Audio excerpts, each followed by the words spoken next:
Namo Namaha Bhavtam Sarvesham Hartam Swagatam. Welcome back to my channel Sanskrit Sopanam. I hope you are doing great. I'm also good. And continuing in a series learning Sanskrit through Gita, today we are decoding two shlokas together. That is the 15th and the 16th shloka of the chapter 1 of Bhagavad Gita. Now both the shlokas that we are going to decode today are the typical example of a standard sentence in Sanskrit.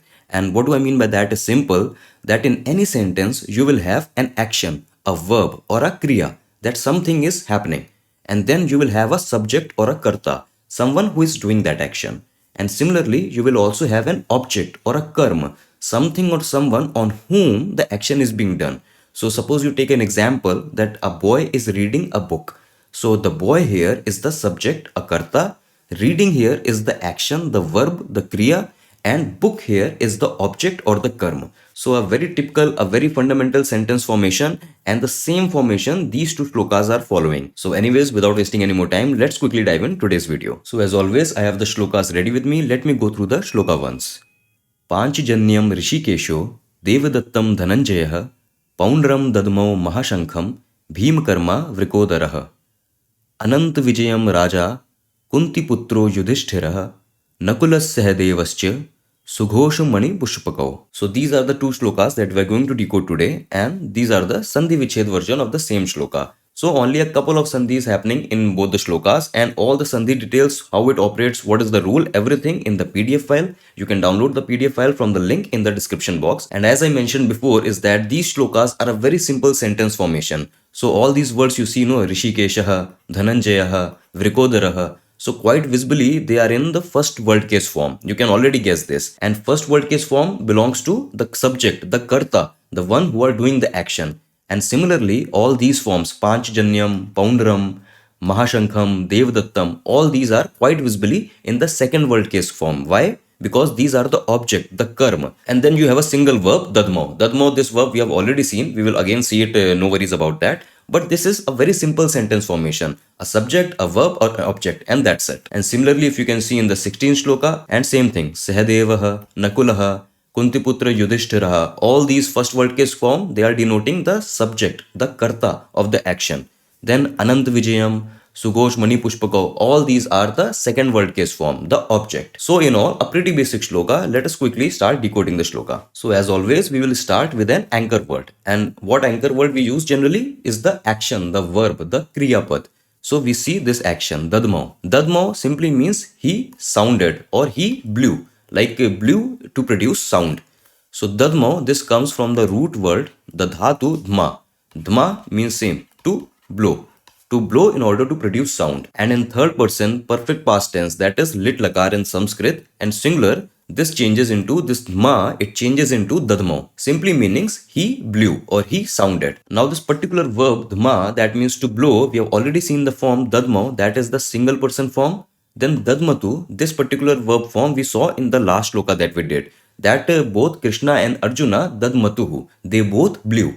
And then this is the plural form, dadmu. This again we are going to see in the following shloka that we'll cover mostly in the next video. That all the people, they blew. So dadmu. So all these forms, they belong to this particular verb root, dhatu. And these are just single person, dual person and plural person forms. Now this verb dadmo here, this act as a common verb for all the actions that all these characters are doing, because they are doing the similar action. So this verb is implicitly belonging to all the characters. So to avoid mentioning again and again, they are simply using a single form with a single character bhima, but it is implying to all the different characters, right? So think of dadmo, he blew, as a common verb or a common kriya pad. So anyways, let's move on. So dadmo, that means he blew or he sounded, and immediately a question is kah, who blew?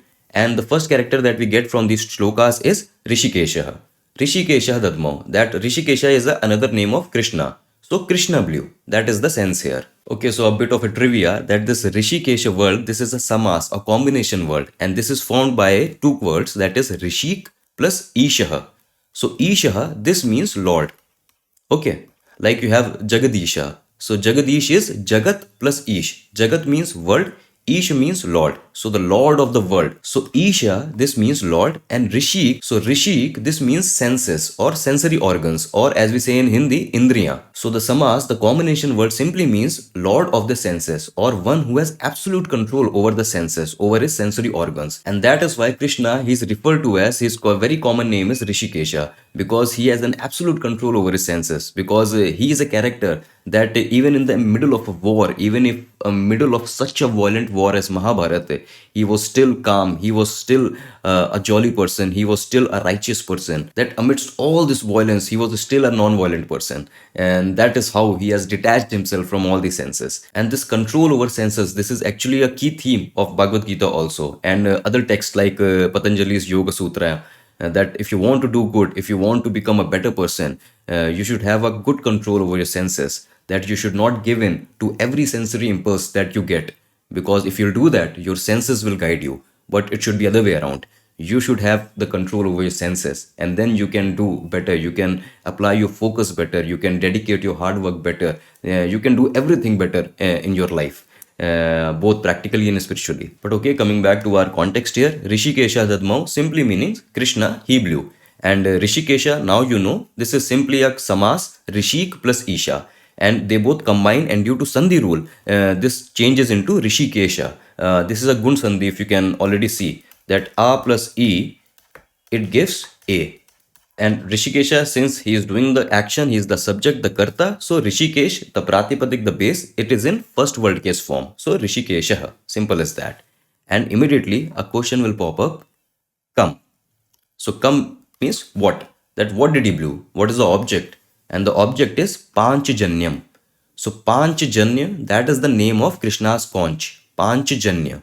And since this is an object, so this is obviously in the second word case. So the pratipadik, the base, Panchajanya, it will change into Panchajanyam. So Rishikesha Panchajanyam Dadmau. That Krishna, he blew Panchajanyam. That is the name of his conch. Okay. And as I already mentioned, that these are simple sentence formations. That you have an action, the verb Dadmau, then you have the subject Karta, Rishikesha, and then you have the object, the karma, Panchajanyam. Simple sentence formation. Okay. And with this, let's move forward. Now I'm asking Punaschikaha. So I know there are multiple characters, right? So Punaschika simply meaning and who else? And the second character we get from the shloka is Dhananjaya. Dhananjaya Dadmo. Dhananjaya is another name for Arjuna. So Arjuna blew. So first we saw Krishna blew, now we saw Arjuna blew. And moving forward, we get a similar question, come what? That Arjuna blew, what did he blew? Obviously he blew his conch. So what is the name of his conch? That is Devadattam. So again, Devadatta, the base, the Pratipadik, and why Devdattam? Because it is the object. So in second word case. So Devdatta becomes Devadattam. And by the way, just you have the logic for these names, no, that Krishna is called Rishikesh, why Arjuna is called Dhananjaya, why. So all these names of the conches, like Dhananjaya, Arjuna's conch is called Devdatta. Why it is called Devdatt? You have logic for all these also. Devdatt again is a combination of samas. This simply means, okay. So Devdatt, you can already guess this is formed by Dev plus Datta. Dev, it means Lord, it means God. And Datta, this is the past form of the word to give. So think of it like given. Datta means given. So a conch, something that is given by a god. So since a god Varuna gave the conch to Arjuna, so he named the conch Devadatta. That a conch that is given by a god. So anyways, all the accounts of all these names and everything, all these accounts are available online. You can read it on your own accord. I will just move on. So Punashtika, again a similar question. And now the answer is Vrikodaraha Dadmau. So Vrikodaraha, this is another name for Bhima. And Vrikodara again is a samas, is a combination word. And this is formed by two words, Vrik plus Udaraha. So Vrika, it means wolf, the animal, and Udara, this means stomach or belly. So Vrik Udar, when it combines, it forms Vrikodaraha, and it is another name for Bhima. Now why is Bhima given this name? Is simply because Bhima is compared as someone who has a ferocious appetite, a very large, unsatiable appetite as of a wolf. And if you already know the context of Mahabharata, these characters, so you already know that half of the ration that these Pandavas, they used to gather, the half of the ration, it used to go to Bhima because he had a very great, very large appetite, food appetite. He loved food. And that's why Bhima is given this name, Vrikodaraha. So Vrikodaraha Dadmau, simply saying Bhima, he blew. And again, a similar question will pop up that, okay, you have a different question, Kidrishaha. So Kidrishaha simply means what like? And the answer is Bhim Karma. So Bhim Karma, this comes from the Pratipadik, the base word Bhim Karman. So I hope you know this word Atma. So Atma also, this comes from the base word Atman. So again, this is also a Nakarant word. So Atman, this in first word case changes to Atma. And similarly, Bhim Karman, this in first word case changes to Bhim Karma. Why first word case? Because again, this is like an adjective to describe Bhima. So this adjective Bhim Karman simply means dreadful. One who is frightful, one who does shocking acts. So Bhima actually was known for his superhuman strength, and due to his superhuman strength, he used to do all these dreadful and frightful things that no one ever imagined. So owing to his superhuman strength, Bhim Karman adjective simply means dreadful. So dreadful Bhima. So Bhim Karma Vrikodaraha Dadmo. A dreadful Bhima he blew. And now a similar kind of question will pop up. What? So come, what did he blew? And the response is Poundram Dadmo. So Poundra, this is obviously a name of Bhima's conch. And since again this is the object, so this is in second word case. So Poundra it changes into Poundram. Okay. And if we'll move forward, now the question is Kidrasham. Okay, let me clear that. Now the question is Kidrasham. Now in the shloka, this particular conch, Poundram, this is also described further using an adjective. And that's why I'm using Kidrasham. That how it is described in the shloka. And in the shloka, it is described as Mahashankham. So Mahashankham Poundram simply means a very great conch. And again, it makes sense also, no, that Bhima, he had superhuman strength. So even his conch that he was blowing, that might be very large. So Mahashankham. So that is the meaning up till here. So through this shloka, we have already covered three characters, Krishna, Arjuna and Bhim. And now you can already guess three more Pandava brothers are left, and that we are going to see now. So again a similar question, Punaschikaha, that is who else? And the response is Kunti Putraha Yudhishthiraha Dadmau. Yudhishthira, you already know, the eldest brother of Pandava. Kunti Putra simply meaning son of Kunti. So Kunti's son Yudhishthira, he blew Dadmau. And a follow-up question comes Kidrishaha, what like? So in all, Raja Kunti Putra Yudhishthira Dadmau. Simply the king Yudhishthira, who was the son of Kunti, he blew. And the follow-up question is again same. What?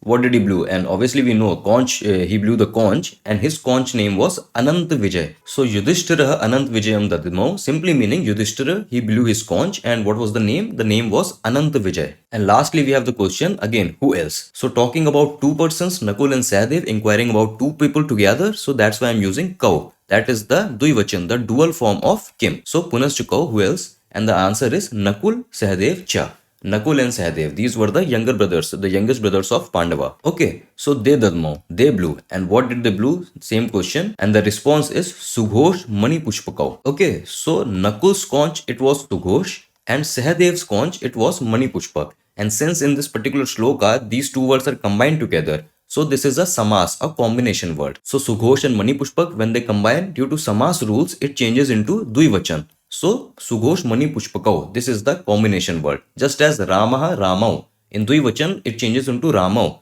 So the second, the Dvivachan, it applies to the last word only. So Sughosh plus Mani Pushpak, due to samas, it changes into Sughosh Mani Pushpakau, because we are talking about two conches together. But anyways, Nakul Sahadevacha Sughosh Mani Pushpak Dadmau. That Nakul, he blew his conch Sughosh, and Sahadev, he blew his conch Mani Pushpak. That is the sense here. And so with this we complete the two shlokas, and this is the Anvay, the rearrangement. And again the rearrangement is pretty simple, because you will have a character, the Karta, Rishikesha, then you will have the object, that the name of his conch, and similarly you will have for all the characters. So Rishikesha Panchajanyam, that was his conch name. Dhananjaya Devdattam, that was Arjuna's conch.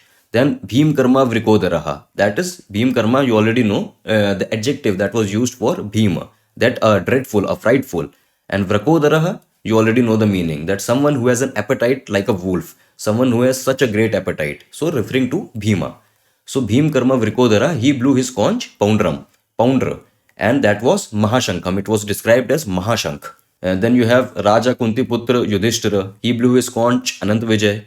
Then you have Nakul and Sahadev, they blew their respective conch, Sughosh and Mani Pushpak. All of them Dadmau, all of them blew their respective conches. That is the sense of this two shlokas. And with this we complete our decoding process for the two shlokas. As I said, pretty simple shloka, a very typical sentence formation, subject, verb, object, that's it. And simple cases also. First word case, second word case, that's all. But still I hope you got to learn something of value from it. If not learned, then at least it was a revision. It was a sort of revision, and that is also a good thing.